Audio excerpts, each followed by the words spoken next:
नाम कल हम लोग सुन रहे थे। भगवान के सब सखा कहने लगे, बोले लाला हमारा ब्याह है जाएगो, न चर्चा कर ले।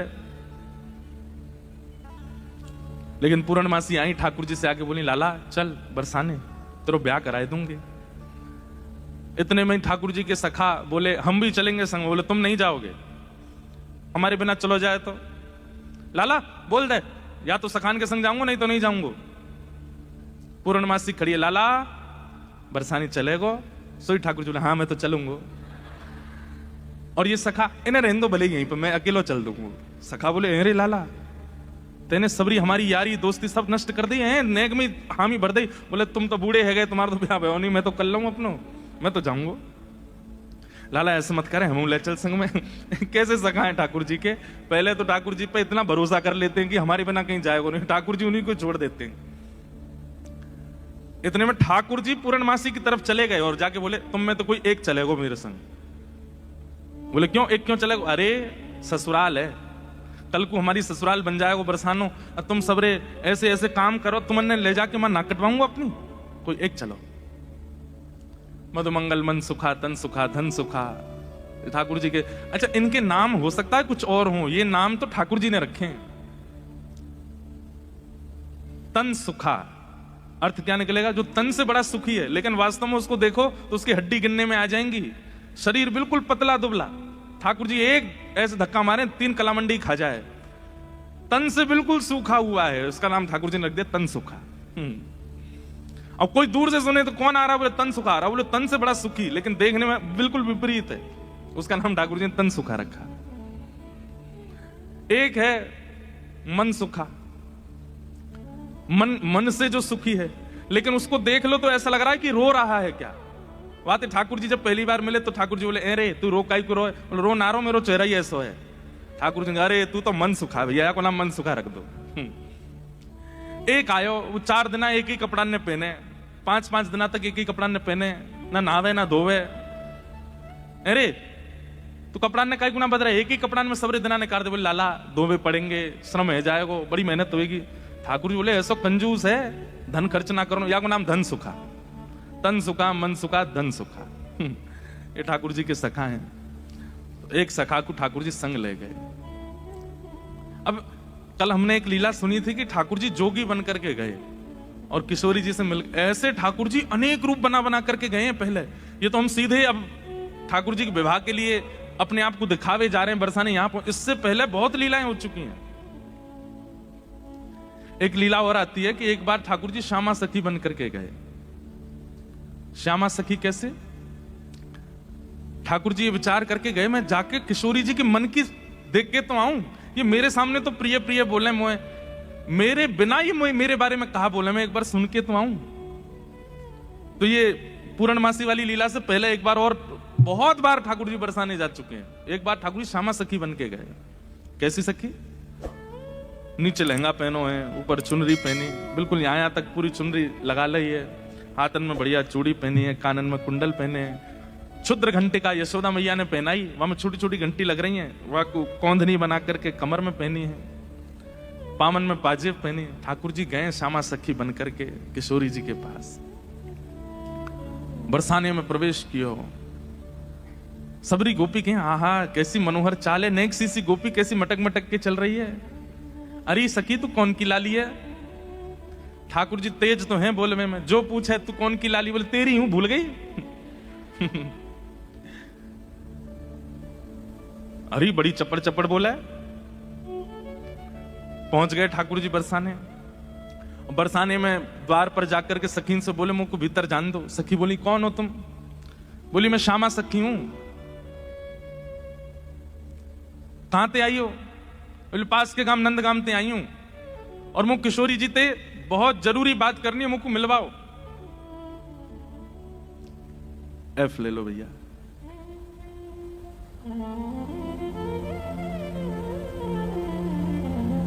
ठाकुर जी भीतर गए। सखी ने बोली, बोले भानु बाबा के पास जाओ, शिकायत आदि करनी है, कोई न्याय चाहिए तो वहां जाओ, ये किशोरी जी के पास आवे के लिए नहीं है। और नहीं हम तो किशोरी जी से ही बात करेंगी, ऐसी बात है कि मैं वृषभानु जी से ना कह सकूं। सकीन ने जाकर के भीतर किशोरी जी से कही, हे लाडली जो बाहर एक गोपी ठाड़ी है और यूं कह रही है कि वाह आपसे ही बात करनी है और आपसे बात करके कछु न्याय करानो है। किशोरी जी बोली अच्छा बुलाओ भीतर।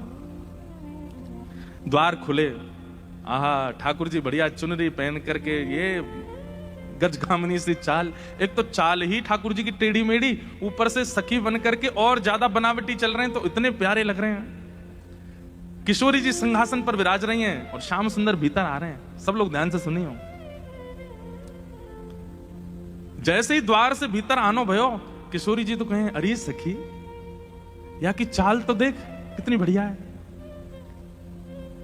ललिता विशाखा बोली हाँ चाल तो बढ़िया है। अरे देखियो या की कमर कैसी सुंदर लग रही है।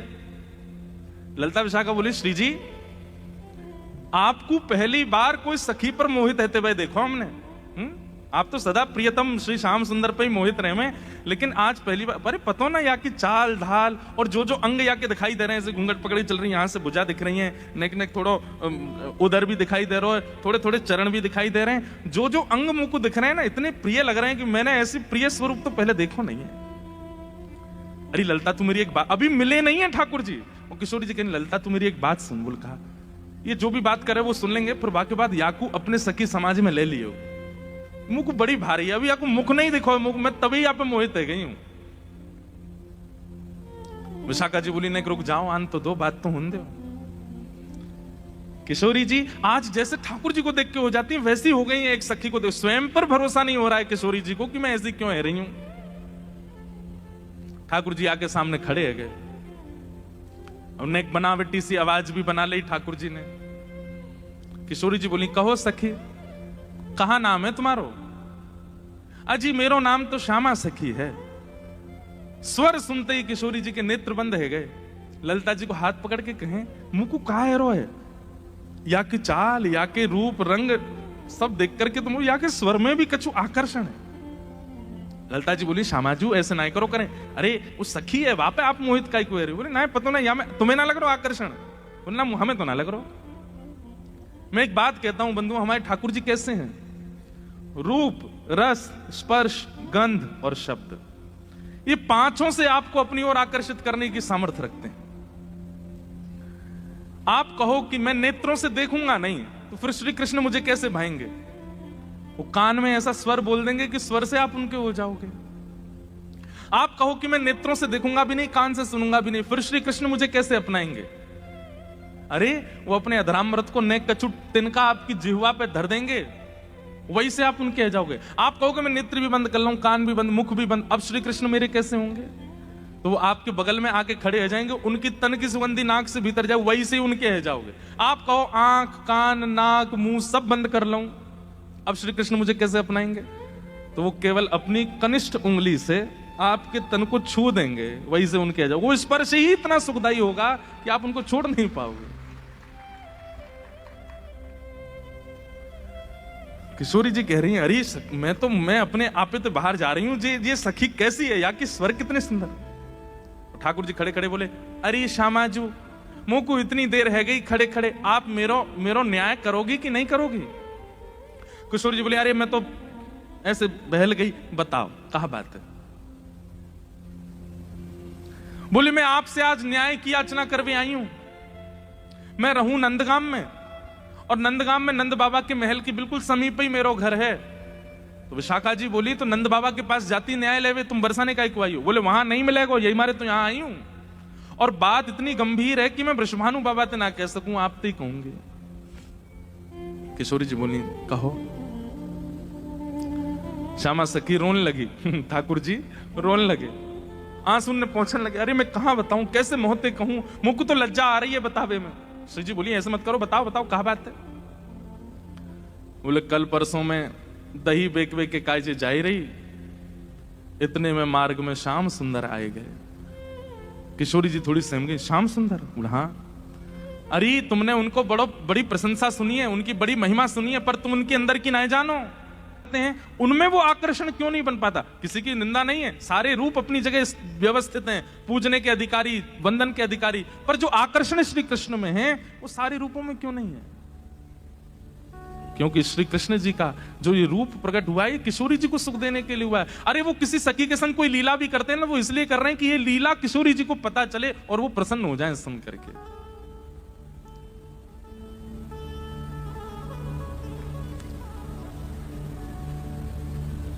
मेरे सामने एक शब्द नहीं बोली उनके बारे में। श्यामा सखी बोली, पहले तो मैंने संदेह में सुनी कि किशोरी जी को और हमारे नंद के लाला को कछु प्रेम संबंध है, पर आज तो मुंह को ऐसा लग रहा वास्तव में है। किशोरी जी बोली, नहीं नहीं ऐसी कोई बात नहीं है, ये तो सब तुमने ऐसी मन। नहीं नहीं नहीं, मुंह को तो लग रही है ऐसा। आप इतनों कैसे जानो वाक्य के बारे में, इतनों कैसे मानो वाक्य के बारे में? किशोरी जी एक बात बताऊं? बोले हाँ। बोले मैं अकेली नहीं हूं शिकायत करने वाली, ऐसी अनेक बैठी हैं। आपको ऐसा लग रहा है कि श्याम सुंदर तो केवल लीला कर रहे हैं, पर इस वक्त यही समय श्याम सुंदर कोई और सखी के संग भी ऐसी क्रिया कर रहे होंगे। वहां को मार्ग रोक रहे होंगे, वहां के हाथ पकड़ रहे होंगे, वहां की चुनरी उड़ा रहे होंगे, वहां की मटकी फोड़ रहे होंगे, और नया विश्वास हो गए। आपको अगर बहुत प्रेम है तो आप श्याम सुंदर को पुकार के देख लो, यदि वो आ जाएं तो मैं मान जाऊंगी। आएंगे ही नहीं। ठाकुर जी कह रहे मैं तो सामने ही खड़ा हूं, मैं कैसे आऊंगा? किशोरी जी से कह रहे हैं ललिता विशाखा है भूल जाओ, बाकी सब बातें न भूल जाओ। आपको प्रेम है ना श्याम सुंदर से, तो मैं आपसे शर्त लगाए के कह रही हूं, आप पुकारो, और यदि श्याम सुंदर आपके सामने आए गए तो जीवन भर आप दोनों की चाकरी करूंगी। ये श्यामा सखी को वचन है आपके लिए, बुलाए लो। किशोरी जी बोली, देख मोते मत बोले, मैं जानू, मुझको प्रबल विश्वास है कि श्याम सुंदर आ जाएंगे, मैं बस टेर लगाऊंगी और दौड़े दौड़े आवेंगे। श्यामा सखी बोली, आज है जाए, बुलाए के देख लो आ जाए कि नहीं। किशोरी जी तुरंत नेत्र बंद करके बैठी और जैसे ही अपने प्रियतम का स्मरण किया है,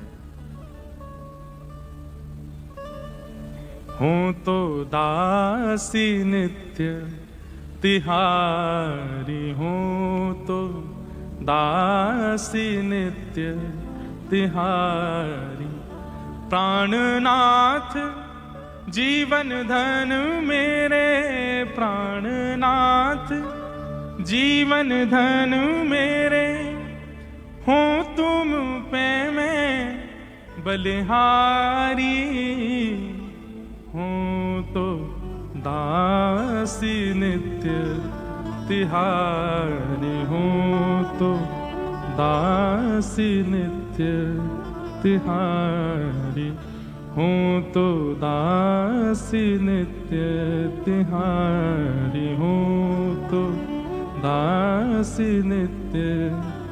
हमारे भारत में एक बड़े अच्छे रसिक हुए श्री हनुमान प्रसाद पोद्दार जी महाराज भाई जी, उन्होंने षोडश गीत लिखे हैं।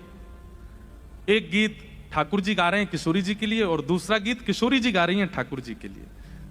इतना सुंदर है, मेरा बहुत समय से मन है कि कभी मैं षोडश गीत पर चर्चा करूं। 16 गीत जो हमारे भाई जी ने गाए हैं बहुत सुंदर है। उनमें से एक गीत ये किशोरी जी गा रही हैं ठाकुर जी के लिए। क्या कह रही हैं? चाहे तुम अति प्रेम करो, तन मन सो मोहे अपनाओ, चाहे तुम अति प्रेम करो, तन मन सो मोहे अपनाओ, हूं तो दासी नित्य तिहारी, हूं तो दासी नित्य तिहारी। नेत्र बंद करके किशोरी जी स्मरण कर रही हैं श्याम सुंदर को, और जब कह रही हैं कि हे श्याम सुंदर मैं तो आपकी दासी हूं, जबकि ये बात गलत है। ठाकुर जी दास मानते हैं अपने आप को किशोरी जी के चरणों का, लेकिन आज किशोरी जी ने वास्तव में तो बात यह है कि जैसे ही नेत्र बंद किए हैं किशोरी जी ने और स्मरण करना प्रारंभ किया, कहां है श्याम सुंदर, कहां है मेरे प्राणनाथ, कहां है मेरे जीवन धन। तो जैसे किशोरी जी ने नेत्र बंद करके स्मरण किया तो किशोरी जी पूरे ब्रजमंडल में भ्रमण कर आई, लेकिन ठाकुर जी नहीं मिले। किशोरी जी बोली, हाँ श्याम सुंदर गए कहां, आज मेरे प्राणनाथ गए कहां? और ध्यान लगा करके देखो, श्याम सुंदर किसी गिरी कुंज में तो नहीं बैठे, कहीं यमुना तट पे तो नहीं बैठे, कहीं दूर तो नहीं चले गए, दिख क्यों नहीं रहे हैं? और तभी किशोरी जी को ढूंढते ढूंढते ढूंढते दिखाई दियो बरसानो भवन। किशोरी जी कह रही है बरसानो भवन क्यों दिख रहा है? तभी किशोरी जी को दिखाई दियो अपनो ही निकुंज, ये मेरो निकुंज काई को दिखाई दे रहा है। अरे कहीं ऐसा तो नहीं श्याम सुंदर यहीं कहीं छुप करके बैठे हैं? और मन में ध्यान से देखो तो किशोरी जी को अपनो ही अंतःपुर दिखाई देने लगो। किशोरी जी बोली मेरे अंतःपुर में तो केवल ललिता है, विशाखा है, मैं हूं और श्यामा सखी। और ध्यान लगा करके देखो तो क्षुद्र घंटिका दिखाई देने लगी जो श्यामा सखी ने पहन रखी है। किशोरी जी बोली ये क्या क्षुद्र घंटिका? ये तो मैंने अभी कहीं, अरे ये तो श्यामा सखी की कमर पे देखी। और जब और ध्यान लगा करके देखो तो घूंघट के भीतर कमल नैन मटक रहे हैं, इधर उधर आंख मटका रहे हैं। तुरंत किशोरी जी ने नेत्र खोल करके गई, श्याम सुंदर आप तो सामने ही खड़े हो।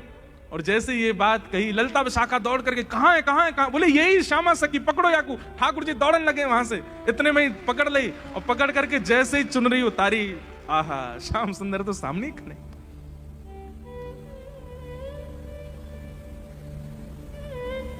कैसा प्रेम है ये प्रेम, इसको आप संसार में घटा ही नहीं सकते हो।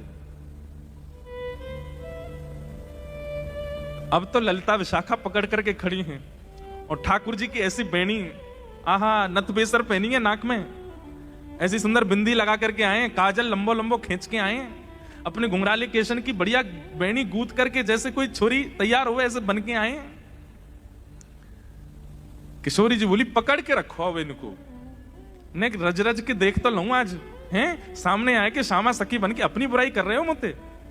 अरे श्यामाजू मैं तो आपके हृदय की जानवे आयो कि आप मेरे बारे में कैसी विचारधारा रखो, मेरे बारे में आपके हृदय में कैसे भाव हैं। किशोरी जी बोली तो कहा सुनो आपने कैसे भाव हैं? बोले मुंह को ऐसा लगो करतो कि मुंह से ज्यादा प्रेम कोई ना कर सके या संसार में।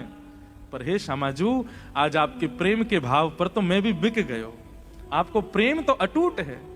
अरे आप तो ऐसी हैं कि आप बैठी कहीं भी हों लेकिन आपके चिंतन में सदा मैं विराजमान रहूं।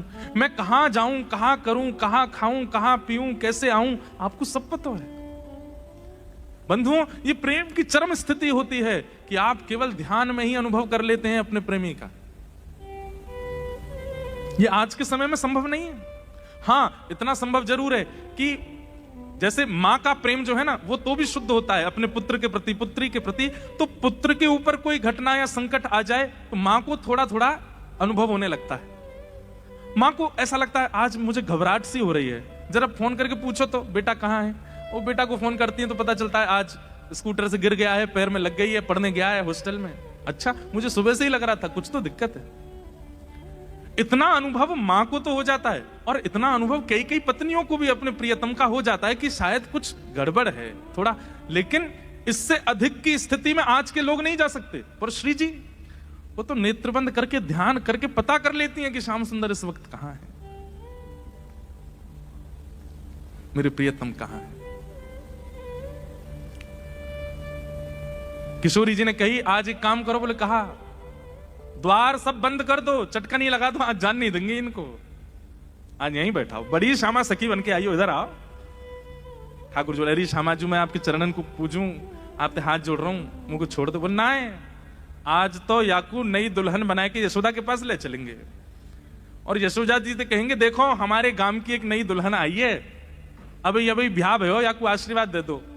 और जब यशोदा मैया अपने लाला को चिर सौभाग्यवती जब आशीर्वाद देंगे तब आवेगा आनंद। किशोरी जी आपसे हाथ जोड़ूं, पाम परूं, ऐसा मत करियो, यशोदा मैया के आगे नाक कट जाएगी मेरी, ऐसे छोरी बनो डोलूं, वो वैसी मेरे पीछे पड़ी रहे। ए लाला ने अपनी चाल सुधार, दूर तो ऐसा लगा कोई गजगामिनी छोरी आ रही है का। उन्हें पता चलेगी मैं लहंगा फरिया पहन के डोल रहा हूं, बहुत बहुत नाराज। उनके सामने नहीं, आपके सामने आ सकूं ऐसे। किशोरी जी को इतना अच्छा लग रहा है कि आज श्याम सुंदर घबरा रहे हैं। इतना घबरा काहे करो, यहाँ पे बैठो, बगल में बैठा। सब सखी लाई किशोरी जी के बगल में ठाकुर जी को बैठाए दियो। अब श्री जी के मन में कौतिक आयो है, अरे ललिता विशाखा, ठाकुर जी को हाथ पकड़ लियो, ठाकुर जी घबरा रहे हैं, जन कहा करेंगी। नेक्स्ट सामने तो आओ ललिता विशाखा, दोनों सामने आ गए और बोली देखो हमेशा या सिंहासन पर प्रिया प्रियतम विराजमान हूं मैं, लेकिन आज दो दो प्रिया बैठी हैं, एक श्याम प्रिया एक गौर प्रिया। अब ये बताओ दोनों में सुंदर ज्यादा कौन लग रहा है? ये ज्यादा सुंदर लग रहे हैं या मैं ज्यादा सुंदर लग रही हूं? लहंगा इनने भी पहनो, मैंने भी पहनी है, बेनी मैंने भी गुथी है, इनने भी गुथी है, माथे पे बिंदा मैंने भी लगाया हो, आंखन में काजल इनके भी, मेरे भी, सबका छू। अब तुम दोनों बताओ, हम दोनों में सुंदर ज्यादा कौन लग रहा है? श्याम सुंदर, ऐसे रो मत, मुस्कुराओ, कछु कर थोड़ी नहीं हूं मैं। ठाकुर जी मुस्कुराने लगे। अरे ललता, बताए दे आज सुंदर कौन है? और देखते देखते देखते अश्रु भराते हैं नेत्रों में। बोले आप ही बताओ ना, क्या करें? दोनों ही समान लग रहे हो हमको, दोनों ही एक जैसे लग रहे हो, दोनों में ये न्याय करना बड़ा मुश्किल है। ठाकुर जी आप ही कछु संकेत करो, क्या बताएं? तो जैसे ठाकुर जी ने देखी ललिता विशाखा बड़ी परेशान है गई हैं, तो पहले ठाकुर जी नेत्र बंद कर लिए और नेत्र बंद करके मानो ऐसे करके बैठ गए। बोले कि अगर तुमने इनको श्रेष्ठ बताए हो तो फिर याद रखियो, तुम बच के दिखाइयो मोते। और फिर श्री ललिता विशाखा सोच रही भाई जीनो तो हमें श्री जी के संग है, और श्री जी की अगर हम प्रशंसा कर देंगे तो ठाकुर जी नहीं छोड़े, ठाकुर जी की कर देंगे तो फिर श्री जी कहेंगे अच्छा जाओ नंदगाम में बोरिया बिस्तर लेके जाओ, वहीं रहो, यहां नहीं रहना। अंत में ठाकुर जी से कहने लगी, बोले इशारे में ही बात हो रही है, कुछ कह नहीं रहे। बोले बताओ तो क्या करना है? अंत में ठाकुर जी को दया आ गई, और दया आके ठाकुर जी ने ऐसे इशारा किया, बोले इन्हीं की बताओ, बेसर इन्हीं की अच्छी है। बोले मेरी प्रशंसा कर दोगे मुझे सुख नहीं मिलेगा, इनकी प्रशंसा करोगे ये राजी भी आ जाएंगी, मुझे भी सुख मिलेगा। हाँ हाँ। कछु एक सरस लली की बेसर, एक सरस लली की बेसर, कछु एक सरस लली की बेसर, एक सरस लली की बेसर, कौन की अतिनी की बेसर, कौन की अतिनी की बेसर, कौन की अतिनी की बेसर, कौन की अतिनी की। अंत में ठाकुर जी ने इशारा कर दिया, बोले इन्हीं की बेसर नी की है, यूं कह दो। और ललिता विशाखा बोली कछु नेक सरस, ये नहीं स्पष्ट बोला कि श्री जी की बेसर, श्री जी को श्रृंगार ज्यादा सुंदर है। क्या कह रही है? बोले हे नंद नंदन हमें क्षमा करियो, कछु नेक सरस लली की बेसर, आपसे नेक, नेक ज्यादा नहीं, नेक सुंदर हमारी श्यामाजू लग रही है। और ये बात कहते ही ठाकुर जी सिंहासन से नीचे आ गए कि अरे जय हो हमारी श्यामाजू की जय हो, हमारी लाडली जू की जय हो, हमारी वृषभानु दुलारी की जय हो। सब जय जयकार करने लगे। किशोरी जी बड़ी आनंदित है गई, लेकिन मनी मन सोचने लगी अरे ललता तेने गलत किया, ठाकुर जी ज्यादा सुंदर लग रहे हैं। अब ललता जी बोले अब ये लो, ये अलग लड़ाई होगी, अब ये यूं लड़ेंगे कि तुमने मेरी काय को कह दी। तेने देखी ना, देख कैसी बेसर पहन के आए, देख कैसी बहु लग रही हैं, कैसी, तेने गलती कर दी मेरी प्रशंसा, इन्हीं की करनी तो है। आप कह रही हो तो यही सुंदर, अच्छा तो या को मतलब तेने वास्तव में ना कही, अब इनके पक्ष में चली गई। बड़ी भोली है हमारी श्री जी, बड़ी सीधी। सेवा धर्म का एक स्वरूप और होता है, हां में हां, ना में ना। हमारे सेवक जो कहते हैं वो, हमारे स्वामी जो कहते हैं उसमें हाँ है। हमारे स्वामी अगर कहते हैं रात्रि के 2 बज रहे हैं तो समझो 2 ही बज रहे हैं। हमारे स्वामी कहते हैं कि भाई बड़ी ठंडी पड़ रही है तो कंबल लाके उड़ा दो, बोले ठंडी होगी जेठ के महीना में। ये सेवक धर्म है भैया, ये सामान्य नहीं, अपनी बुद्धि मत चलाइए। आजकल के सेवक तो विचित्र होते हैं। गुरुजी ने अपने चेला से कही, चेला राम रात्रि हो गई बेटा, चलो लाइट बंद कर दो। बोले गुरुजी आंख बंद कर लो, अंधेरा अपने आप हो जाएगा।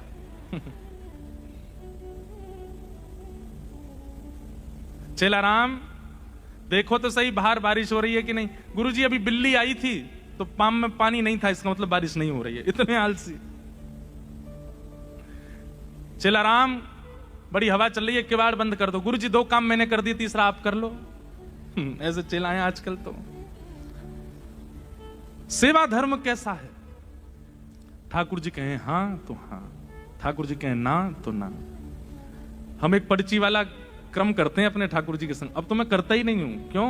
वो ना ही करते हैं हर बात पे, हर बात पर ना बोल देते हैं, ना ये नहीं करनो, ये नहीं करनो।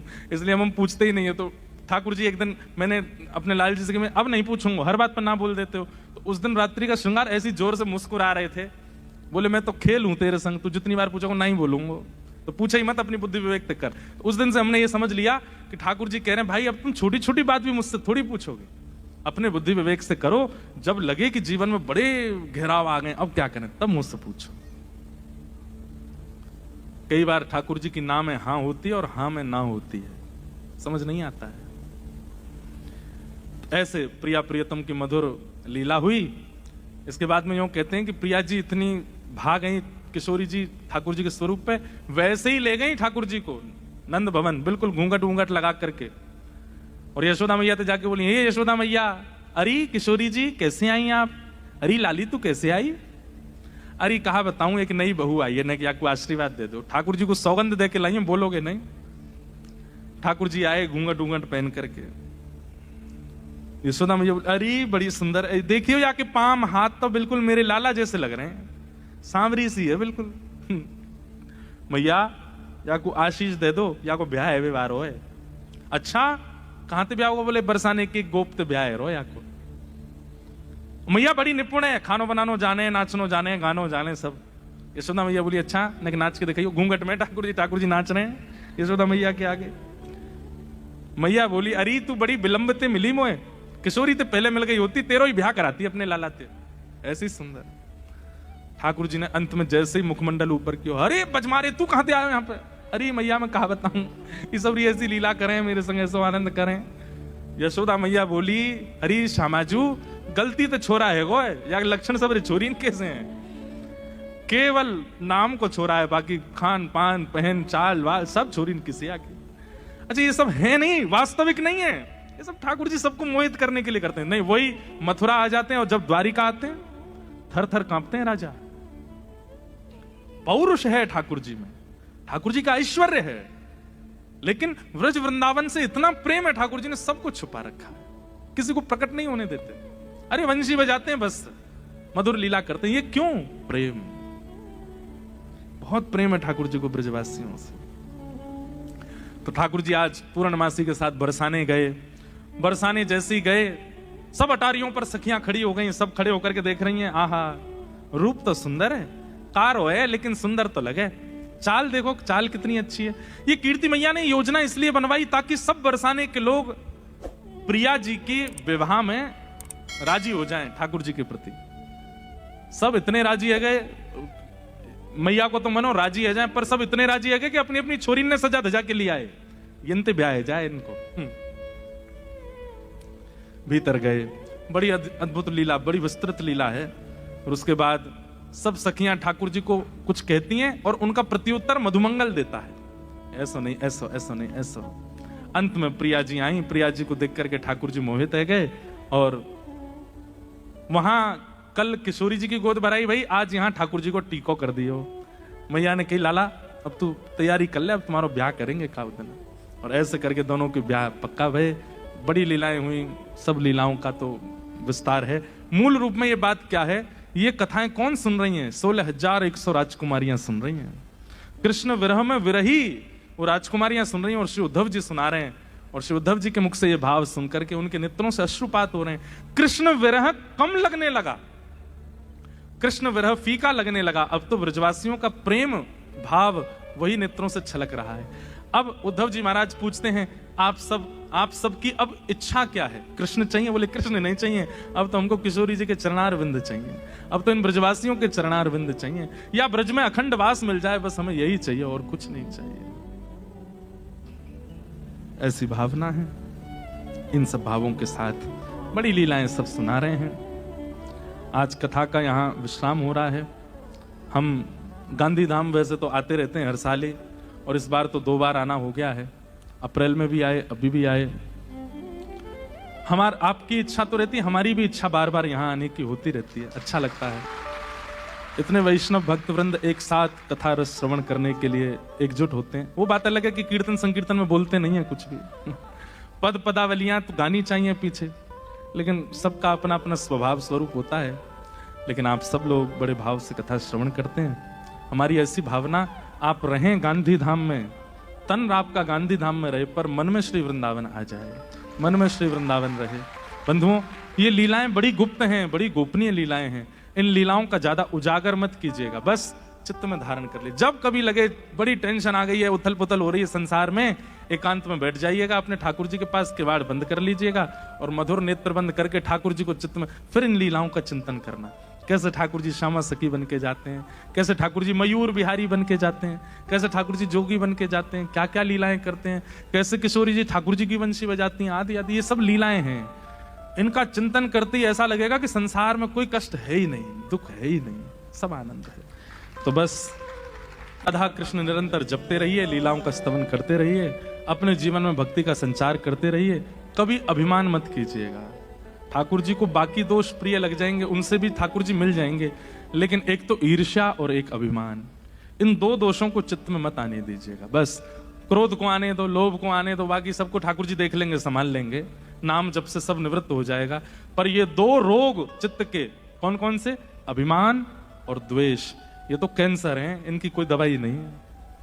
ये तो हो जाते हैं तो फिर तो किशोरी जी प्रिया जी प्रसन्न होंगी तो ही आप ठीक हो सकते हो। इसलिए भैया इन दो दोषों से बचो, बड़े भाव से वृंदावन को भजते रहो।